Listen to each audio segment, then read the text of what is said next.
Today I brought you a story out of my family life. Uh, yeah, and it's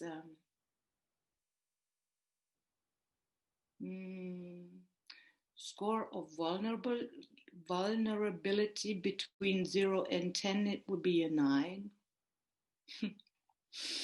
Okay, and I try to read very slowly so that you can really understand me. The name of the story is Going for a Swim Always Worked.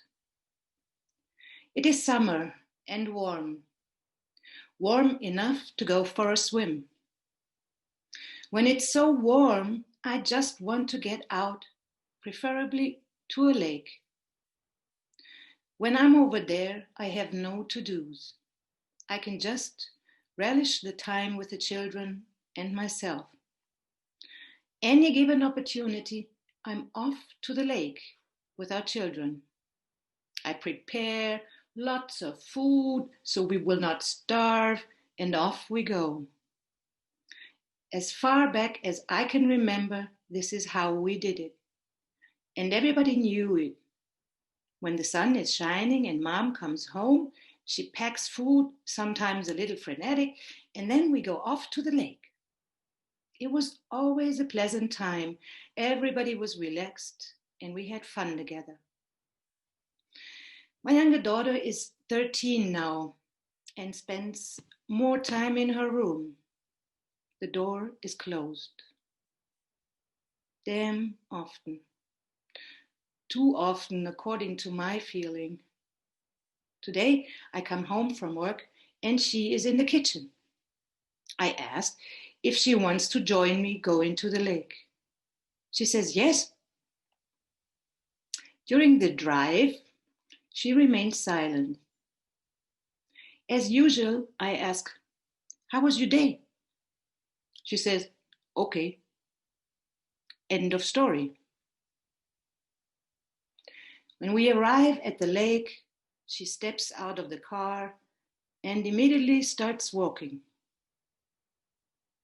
She walks 4 steps ahead of me. I only see her back. I am trotting along feeling stupid. My stomach is rumbling and somehow it hurts a little bit. When we arrive, she spreads her towel and sits in front of me. Again, I can only see her back. My thoughts, damn, there is something wrong with her. Did I do something?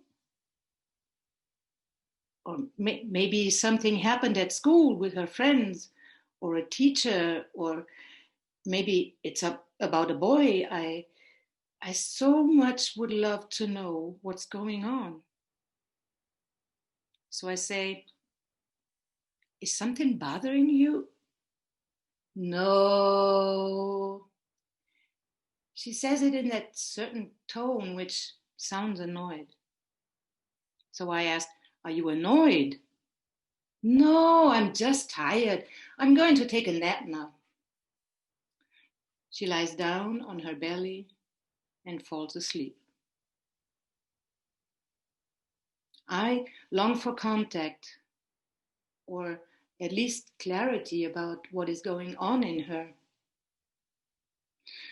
I sense a huge distance between us, even though she's lying so close to me. I'm frustrated and helpless. And I want to help. Yes, I really want to do something to make her life more beautiful. It is so obvious that she's unhappy, that something is not working out for her. And I want to change that.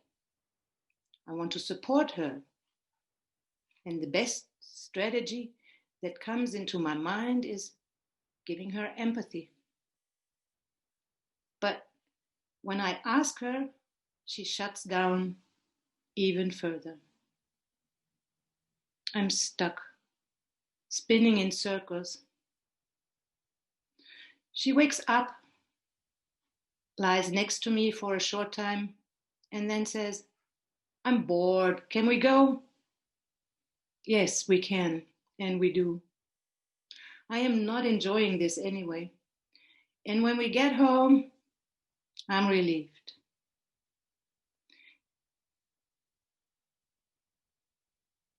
Thank God my husband is at home to listen to me. It's good to be able to discuss this. I hear he feels the same.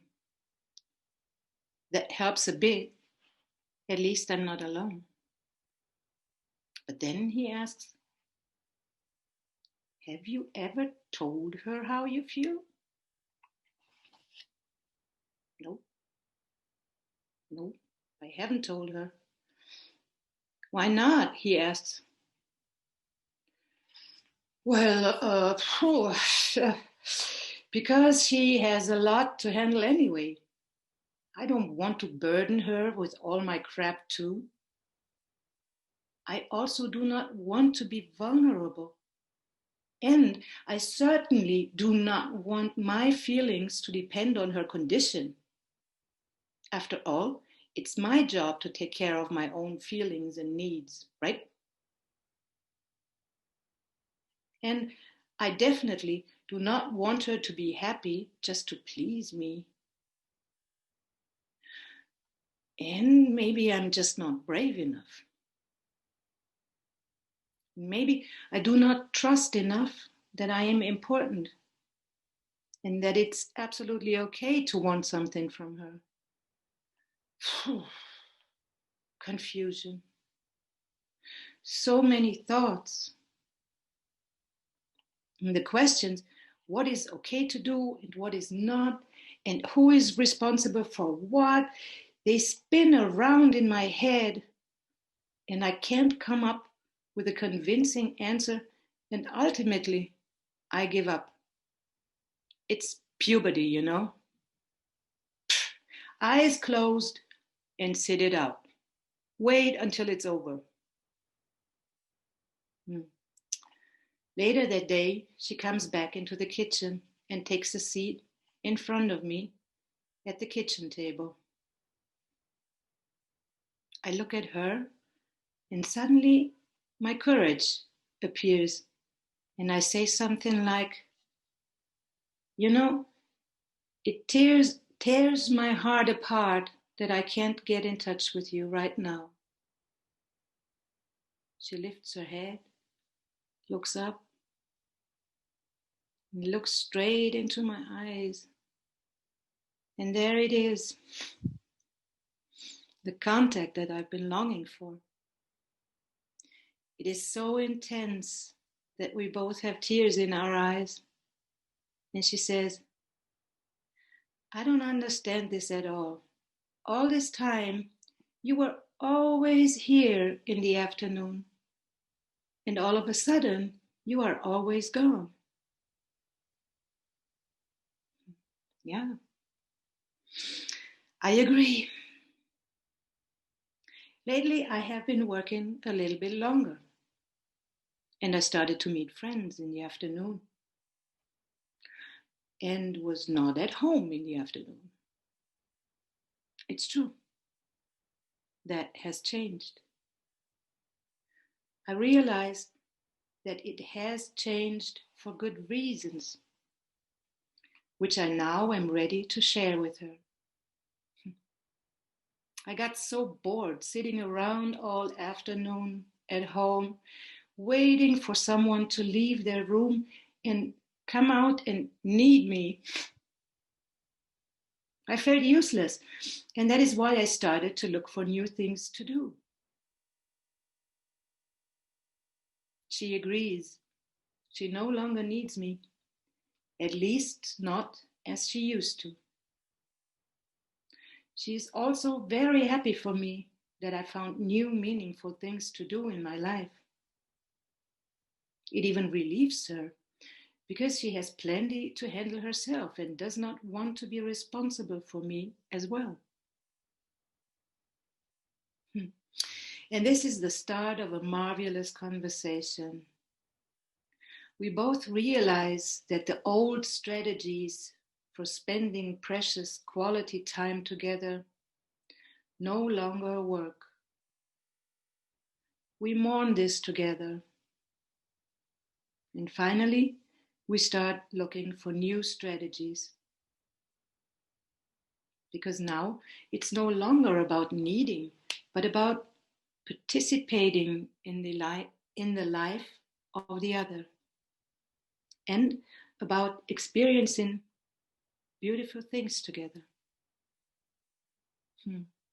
Ever since we check the things we want to do in advance, whether they answer the question, is what we have in mind suitable for having a good time together? A good time in the sense of we experience something together and have fun while doing it. This can happen almost anywhere. What we actually do hardly matters anymore. So it's only a matter of excluding things that are out of bounds for one of us. With this attitude, we all find it so much easier to plan our family events. And my insight, says Gundi from the story, to get in contact, it can be helpful to show the other person my world. Yes, it takes courage and confidence that I am important enough. Hiding behind my empathy is a safe place, but sometimes it's just not enough.